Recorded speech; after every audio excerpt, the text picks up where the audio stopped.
Welcome again to today's learning of Igbo language alphabet. I want to teach you parts of the body in Igbo.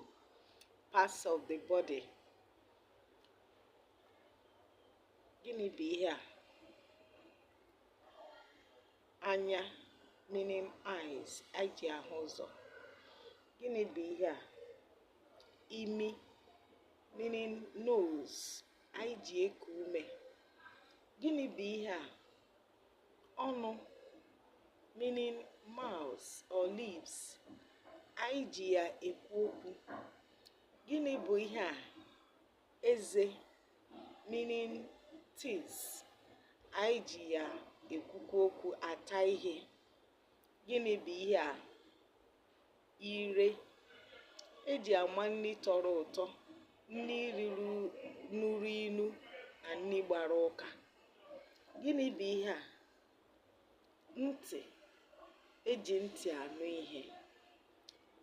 Join me again as we continue to look at other parts of the body.